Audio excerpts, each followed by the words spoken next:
So, all right, guys, the previous video I was discussing me figuring out a trigger today. There are a lot more philosophical things I came up with on this day because my grandma is on her way. Is on her last days. And to tell you the truth, my image of her has been long gone. Like it's been like a year and a half where she no longer actually is a valid. I don't want to say valid man, but like no, she's not consciously with us. She's trying, she's surviving, she's hanging in there, but she's not consciously with us. So it was one of those like I want to say like emotionally driven days where I didn't really understand the emotions that I'm going through. I did sit with myself yesterday. I actually watched TV yesterday, which is something I don't get to do much. But the reason I watched TV is because I didn't want to work. I wanted to kind of like look at the world differently. Here, I wanted to talk about arrogance because I wanted to talk if it's arrogance that I feel towards my family and the fact that I don't really bond with any of them, or whether it is that I look at myself and I want to show them who I am, and that's the arrogance that I'm talking about. Or maybe it's just my own self, how I want them to see me, or how I want my presence around them to be. Because one of these three is a forceful thing, which I don't really like. I don't want. I don't want. It's energy that I don't want to spend, right? And it has a lot more aggressivity towards it, which is not something I want as well. There's a lot more. There's a lot more of me being imposing on others, and I don't like it. And that's one of the arrogance that I'm talking about. And one is basically me kind of like wanting to create boundaries, but not understanding how to, because like I still meet them in a place that they're all comfortable in. We all only meet, man, with where my grandma is. And okay, so like here,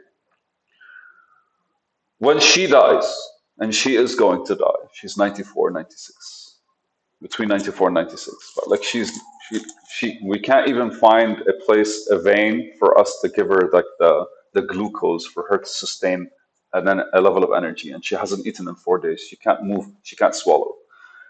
Her whole body is semi-paralyzed right now. It's like her body's shutting down basically.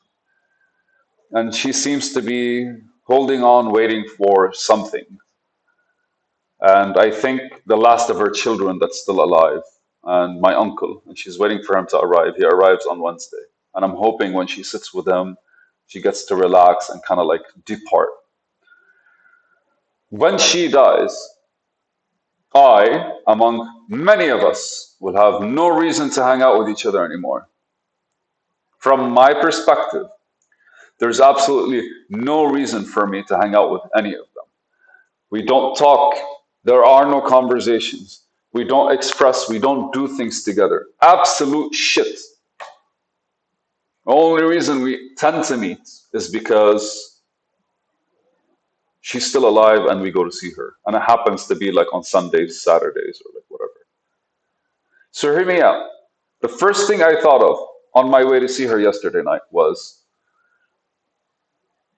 how am I going to look at the world when she's gone? Because her absence in this world kind of removes the light, that side of me, that part of me, that image of me that was created years ago among the family presence would no longer exist. Because I literally have no reason to hang out with any of them. Any of them. And I'm telling you the truth, I am not interested. And it's not anger. It's not anger. It's like anytime I'm hanging out with them, I want to smoke. Anytime I'm hanging out with them, I play with my phone a lot. Anytime I'm sitting with, there's no communication, and all of them are doing the same thing, right? Like all of them are like raising their heads, saying a few words, man, and then like playing with their phone. And to them, that's how it is when families interact and when families like hang out together. I really like refuse that that is the case. I don't like it. And so because of that, man, I the first thing I thought of was how will my life look like without that part of it sucking energy out of me. And then I looked at myself as well today after like I had that little like snap after that trigger in the morning. I looked at myself and I was like, how would I have handled it if somebody actually like talked to me that way? And in all honesty, man, it's really just don't deal with these people. They can't talk, they can't express. All they do is judge and they look at themselves as if they're doing well. And anytime I'm with them, the best they can do is say, Haram, he's trying, and all that shit. And it's not their fault because what they see as success is completely different than what I see, I guess. Or is it about success or is it just about doing what you want to do? I don't know. But I can't actually show them any of that unless I actually am successful on their terms. And then when that happens, they weren't a part of my journey. They haven't been. They weren't even trying to be a part of my journey. They don't even listen. They don't even ask. They don't even want to know. And it's not frustrating anymore. It's just why do I spend time with you? Why do I spend time with you? Why do I spend time with you? I keep asking that question. And even my cousins, the ones I grew up with, man, I find myself asking the same questions. I think what's frustrating me the most is because I actually thought we had something, and now I look at it and I go like, we we probably never did. And maybe that's my image of them that's changing. And I am changing, so my image of them is changing because they're kind of like still being the same. And they're being the same, they're being more aggressive about it because my image in their mind is changing and they don't like that, or they don't know how to handle it, or they don't trust or are able to talk about it, and all that fucking nonsense. The frustrating part is I'm not allowed to say anything because it'll offend everyone. I can't actually like ask questions because if they can't answer the questions that I ask, then they get frustrated and they get offended. And if I just stay there and don't do shit, then everyone's issue with me is I'm not actually being a part of whatever is happening, which is literally them on their phone, smoking, drinking coffee, drinking matti, over and over and over and over and over again, just wasting the time of the day around each other instead of spending it alone in our own homes, or with ourselves. Because when they're at home, they are on the phone as well and on the TV and all that shit. Arrogance. I'm not even feeling arrogant because I felt disrespected. I think I'm feeling arrogant because, and that's something I used to say a long time ago. It was like, you can't feel pity for a human being. Because when you're feeling pity for a human being, that means you're not really respecting them. You're not giving them the respect they need, deserve, slash, all that stuff. And so basically, why did I feel in my head? I had a conversation where I went to my cousin, the one that actually like was like, "Oh, what's going on?" And I wanted to pick a fight with him. But right now, earlier in the day, I was like, "Fuck it, this conversation's going nowhere. Go do your thing and leave me alone." But right now, I kind of like became a bit more agitated because I'm processing the day. And I realized the hint of arrogance that I have in me is more towards who are you? And what would you have to do? And or who are you? As in, like, not who are you to speak to me this way. As in, like, who are you? Literally, I don't know you. So why the fuck are we talking? Who the fuck are you to actually, like? I don't know you for you to kind of speak to me.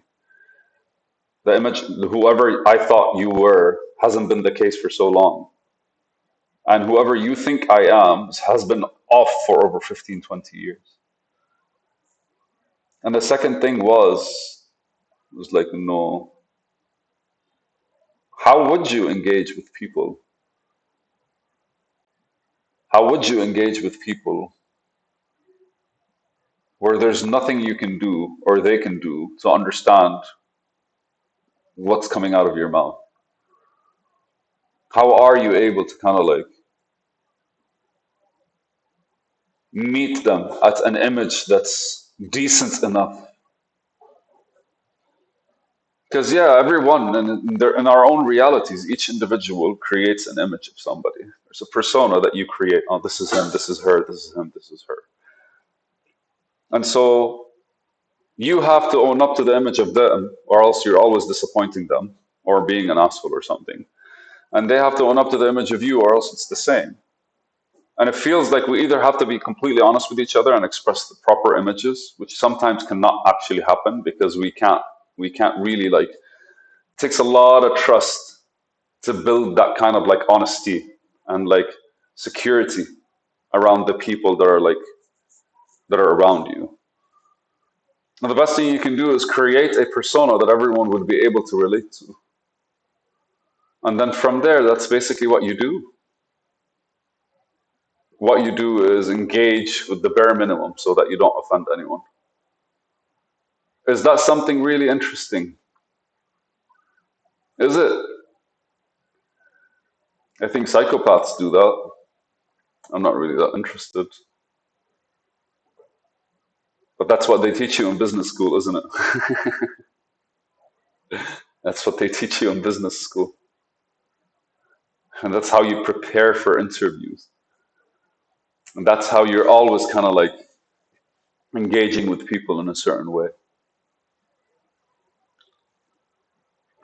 Thank you for listening to this rant.